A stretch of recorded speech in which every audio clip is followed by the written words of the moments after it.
Nous, c'est le top de médias, messieurs et dames. Bonsoir, bienvenue à suivre notre édition du lundi 15 juillet 2024. Voici les titres. Les habitants de la ville de Bunia, plus particulièrement ceux qui sont les lots des artères principales, sont appelés à bétoniser devant leurs portes.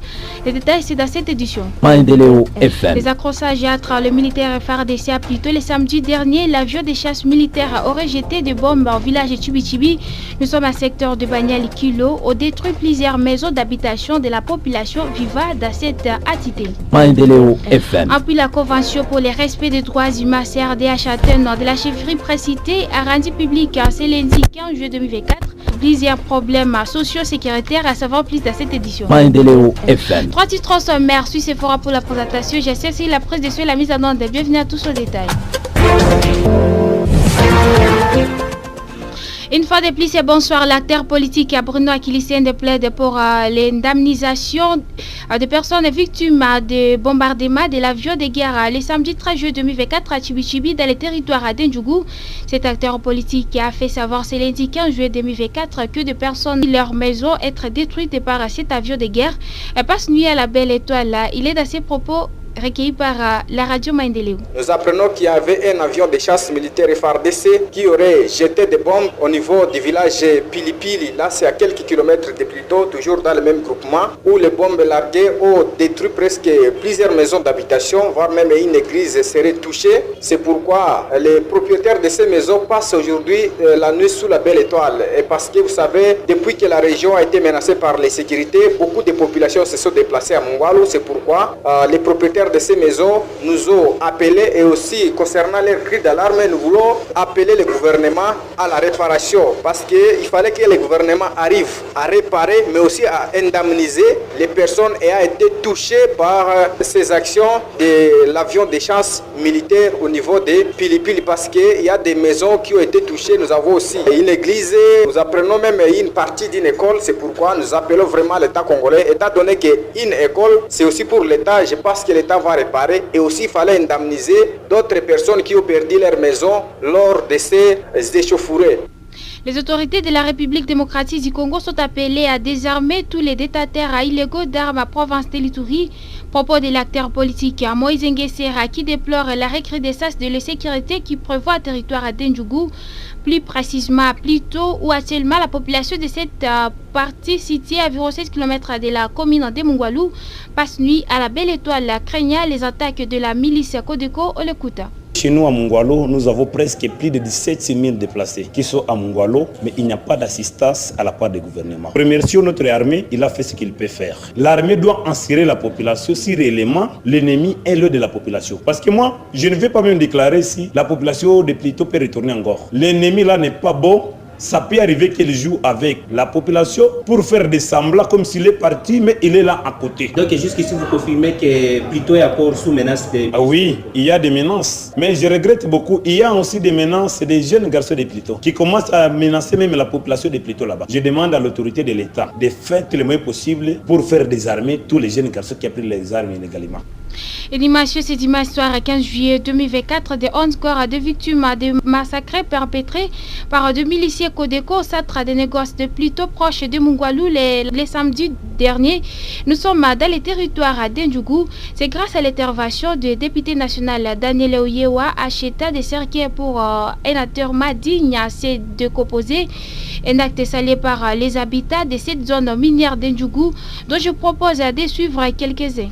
Na sepeli na biloko oyo honorable Oyewa asaleli biso kolandana na liwa ya ba oyo bakufi zomi na moko asali oyo totikali koyeba te soki nani akosala me asaleli biso asombi cercueil mpona kokunda ba wana oyo bakufi na Plito. Vraiment papa wewe sinashukuru sana kazi yako leo nafanisia sie ku Plito. Mimi nashukuru sana kazi leo nafanisia sie.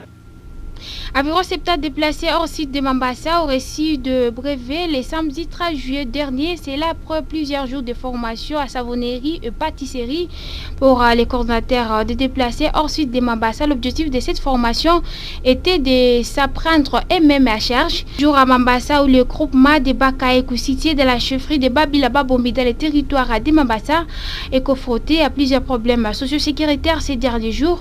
Les monitoring de la convention pour les respect respect des droits humains CRDH atteint de la chefferie précitée a été rendu public ce lundi 15 juillet 2024.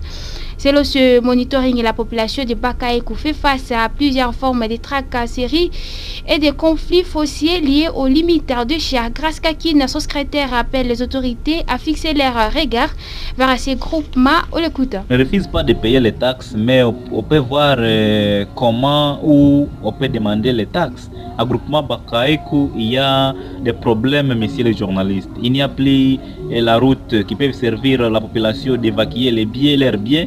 Il n'y a plus les écoles, il n'y a plus les hôpitaux, il n'y a plus la paix. Il y a la multiplicité des groupes locaux qui maltraitent la population. Et il y a aussi la multiplicité des conflits de terre. Raison pour laquelle nous appellerons donc les services de sécurité de voir comment pallier à la situation du groupement Bakaïkou. Et il y a aussi les agents de l'État qui demandent à la population de payer les taxes. Alors que vous analysez, le groupement Bakaïkou est parmi les groupements qui est très reculé, messieurs les journalistes. Nous appellerons donc les services de sécurité d'avoir d'abord amélioré la situation de là pour qu'ils peuvent demander alors les taxes à la population qui se retrouve dans ce groupement Bakaïkou. À présent, nous sommes à Ville de Bougnao. Les réactions fusent partout après la nouvelle décision de la mairie appelant à toute la population. Et une maison se trouva de long des artères principales à bétoniser devant l'airport. La recette nous parvenue le samedi 13 juillet 2024 est celle de Chikaya Patrick Madilou, architecte urbaniste de son état, trouvait bon de bétoniser la ville de Bougnao. Mais selon lui, la chose la plus importante est à ne pas oublier, c'est de laisser les espaces verts aplata beaucoup d'arbres. À la croire, cela épargnera la population à plusieurs conséquences dit à cette nouvelle décision de la mairie de la ville de Bougnao. Cite notamment l'élévation de la température et les inondations.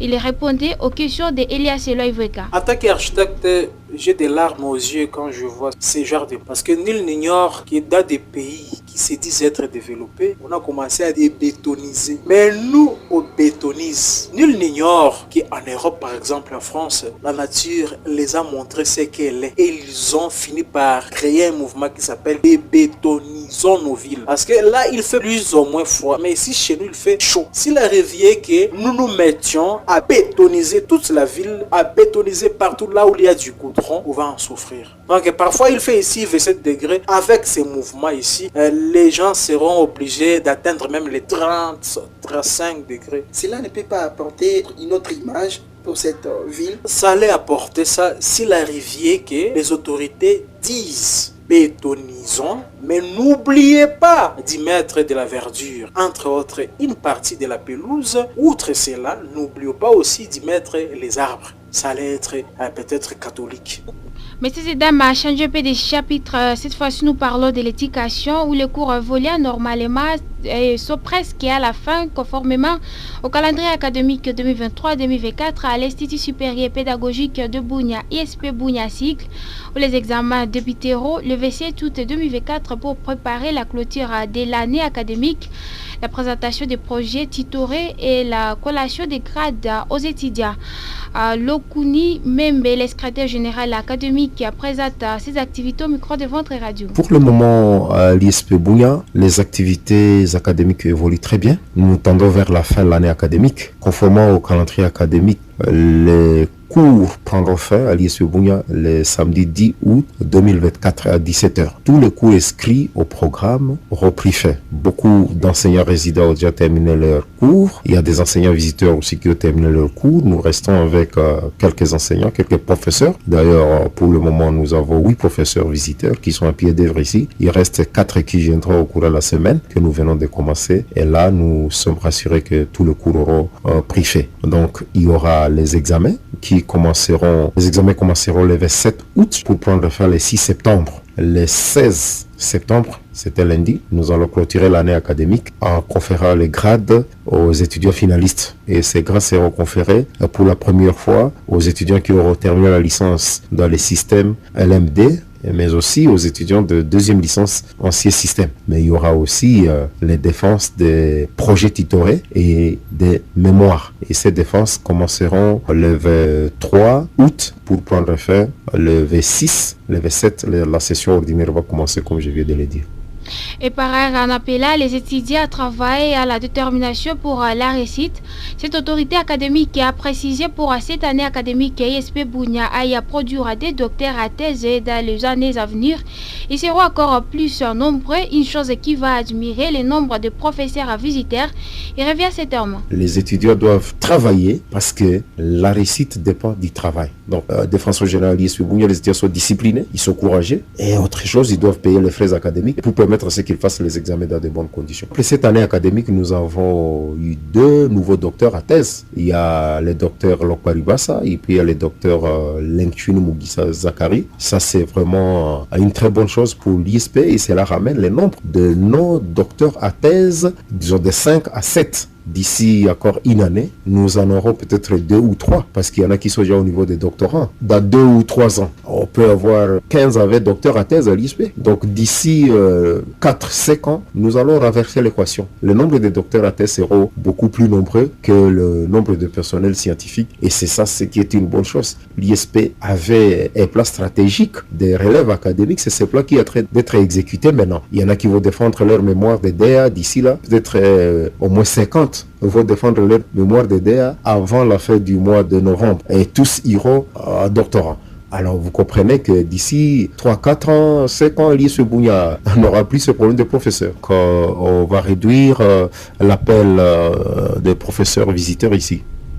Nous restons toujours à Ville de Bunia. Cette fois-ci, nous parlons de la page culturelle où la deuxième production du festival scolaire Maindele au Thaïlande a été effectuée le dimanche 14 juillet 2024 au sud B du complexe scolaire Maindele au Bakoko. Appelés les artistes musiciens du cinéma de la DAS en sur scène. Pour le coordinateur de ce festival, Joseph Kisuki, le spectacle est merveilleux et annonce que la production du dimanche 21 juillet 2024 connaîtra aussi la même ambiance.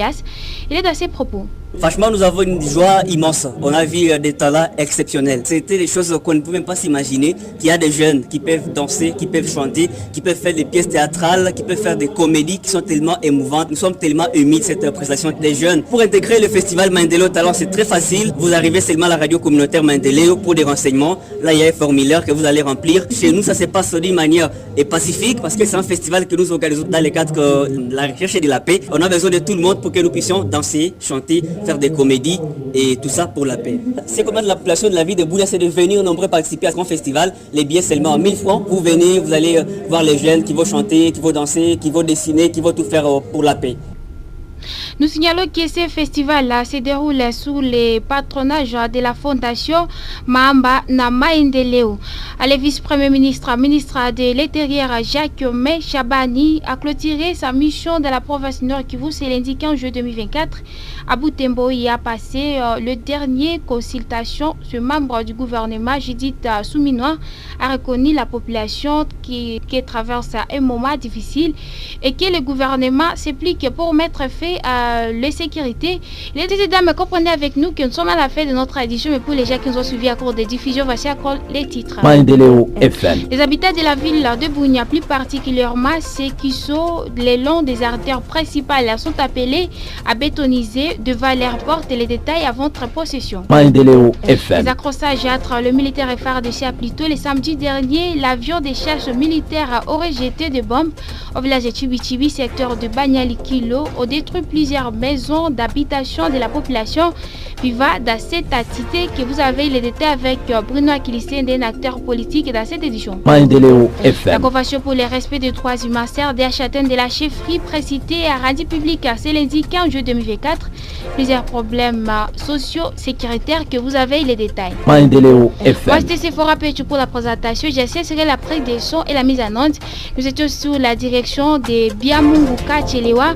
Suivez cette même édition à partir de 20h30 sur notre chaîne YouTube Necriva, Maendeleo Bunia TV et sur notre chaîne TikTok Maendeleo Info. Portez-vous tous bien. Ce journal vous a été sponsorisé par Vidovide. Vidovide, un grand secret de la bonne santé. Le thé du cacao prévient plusieurs maladies. Élimine le stress, fatigue, rajeunit le corps ainsi que l'anxiété. Vidovide, disponible partout au marché de la RDC.